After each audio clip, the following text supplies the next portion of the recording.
Olá, amigos. Hoje iniciamos uma série de aulas sobre as civilizações antigas. Vamos começar pelo Egito. Sou o professor Nilo, estamos aqui para esclarecer algumas características dessa grande civilização do passado. O Egito, ele foi considerado por Heródoto, grande historiador grego, como a dádiva do Nilo, ou seja, um presente que o rio Nilo deu para eles.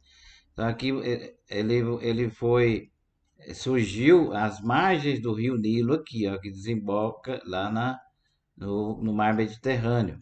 Então você pode observar por esse mapa que a construção dos canais de irrigação aqui nessa região foi propício para o desenvolvimento de uma agricultura de grande extensão, ou seja, e que proporcionou a riqueza daquela época. Aqui você vê as pirâmides, né? Quéops, Kefre, Miguelinos, as mais famosas, construídas no período dos faraós. O Egito ele tinha, primeiramente, ele começou com os nomos, né, que seriam tribos que se juntaram, né? Depois o faraó é, juntou todos o Alto e o Baixo Egito, que é o Alto e o Baixo Egito, e formou o chamado Império Egípcio da Antiguidade. Vamos ver agora as características. Localização do Egito, as margens do rio Nilo, né? Aqui você vê no mapa. Política, como que era a política deles? Teocracia. Para quem não lembra, teocracia significa teo, Deus, né? Não precisa ser o Deus com D maiúsculo. Deus e cracia é governo, então governo de Deus. Significava que o faraó era considerado um Deus vivo, era filho do deus Osíris, né? Então era considerado como um deus vivo. Por isso que era teocracia, governo dos deuses. Antes era divisão em nomos, ou seja, tribos, né? Depois ele foi unificado pelo faraó Menés. O império ele teve o antigo, de grande prosperidade, o médio e o novo. Então, o antigo império é onde desenvolveu todas aquelas pirâmides, tudo aquilo que tem de riqueza cultural lá, material, é claro, lá do Egito Antigo. A sociedade era estamental, significava o quê? A posição era determinada pelo nascimento, com raríssima mobilidade social. Ou seja, é um estamento que eu vou mostrar aqui para vocês, olha, como que era com essa pirâmide. Você tinha uma pirâmide social que era estamental. Aí você vê que não há abertura para as pessoas mudarem de classe social. No topo da pirâmide você tinha o faraó e sua família. Abaixo do faraó, os sacerdotes, que é aqueles que cuidavam do faraó, que fazia a parte religiosa do Egito, e a nobreza, que é aqueles que tinham altos cargos lá dentro do Império Egípcio. Na faixa intermediária você tem os escribas. O que são os escribas? São aqueles responsáveis pela escrita, por eles que dominavam a escrita hieróglifa, que eram códigos usados para anotar ali toda a história do Egito, a história das conquistas, e também anotar, fazer a contabilidade dos grãos que eram depositados nos celeiros, nos templos, né, no Egito Antigo. O povo trabalhava em regime de servidão e tudo que era produzido, a maioria ia para os grandes celeiros do faraó. Então ele fazia essa escrita. Abaixo ainda dos escribas vem os militares, que eram encarregados da defesa do Império Egípcio, e os coletores de impostos, que eram responsáveis por cobrar impostos da população para o faraó. Então eles eram implacáveis, né?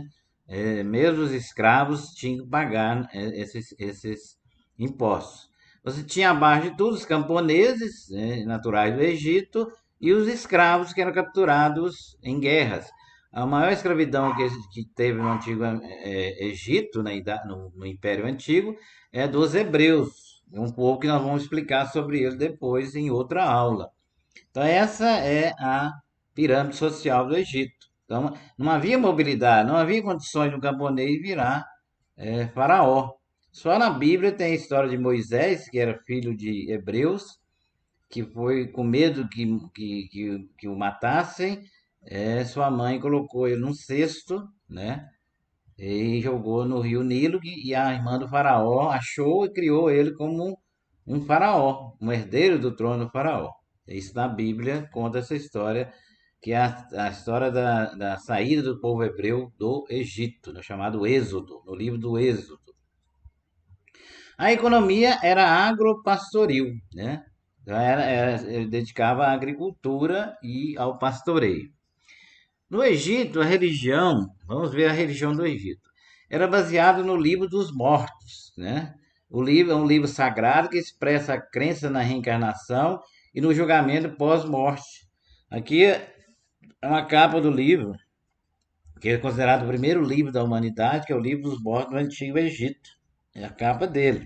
É claro que não é da época, porque essa capa é daqueles livrinhos de bolso que você encontra nessas livrarias, daquelas gôndolas giratórias, geralmente nas entradas das livrarias.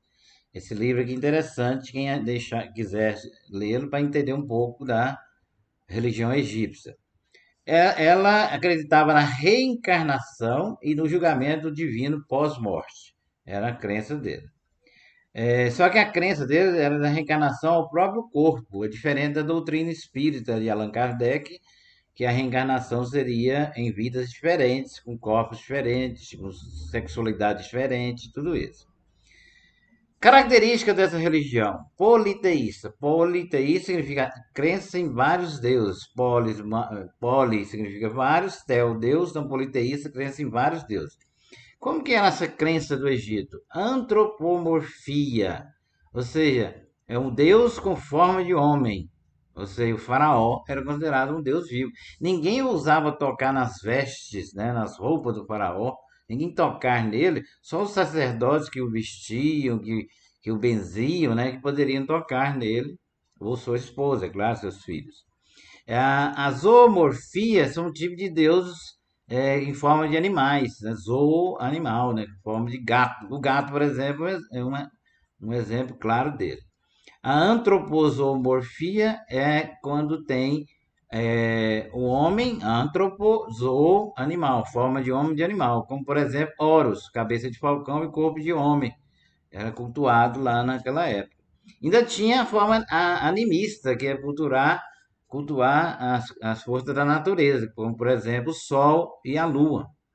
Só com o faraó Amenófis IV, Akhenaton, né, é que o Egito experimentou uma breve religião monoteísta, com Deus Atom, mas depois retornou ao politeísmo com a queda de Amenófis IV. Aqui você vê o faraó, né, no Egito, sentado no seu trono, né, atrás dele um homem abanando, os guardas protegendo. Isso aqui é um escravo, né, que está abanando ele. Ele era considerado um deus vivo. Por isso que eu falei que ninguém pode. Cada instrumento disso aqui você pode pesquisar nas suas vestes, significa alguma coisa em relação ao poder do faraó. Aqui é uma estátua de um gato que foi capturada na época de Napoleão e levada para a França, no Museu do Louvre, que é a estátua de um deus deles, que era o gato, que era cultuado como deus. Aqui o Horus, né, cabeça de falcão, corpo de homem, também cultuado. E aqui o Sol, né, eles faziam o culto, né, em determinado momento que o Sol nascia, né, os sacerdotes iam lá e faziam o culto ao Deus Sol, que era considerado que o faraó era filho do Deus Sol, né, então seria um Deus importantíssimo dentro da religião egípcia. Na cultura, você tem arquitetura e engenharia desenvolvidos, como por exemplo na construção de pirâmides, escrita em forma de hieróglifos, figuras e símbolos, hierática, né? Mumificação, ou seja, preservação do corpo para a reencarnação. Aqui você vê as pirâmides, Quéops, Kefre e Miguelinos, as maiores, né? Naquela época, construídas, e até hoje é ponto turístico lá no Egito. E aqui é escrita hieróglifa, né? São códigos que só foram decifrados no século XIX, quando Champollion, né, que encontrou a Pedra da Roseta, que tinha escritura em aramaico, hebraico, em hieróglifos. Então ele conseguiu, fazendo essa junção aí, ele conseguiu decifrar a história do Egito. Até então nada se sabia do Egito em termos culturais, em termos de desenvolvimento do Egito. A mumificação, gente, aqui uma múmia verdadeira, foto de uma. Então, eles faziam um processo, um ritual de mumificação, eles tiravam todas as vísceras, enchiam com palhas, e colocavam um soro tipo como formol, né? E fazia toda um processo que serviu para a medicina mais para frente.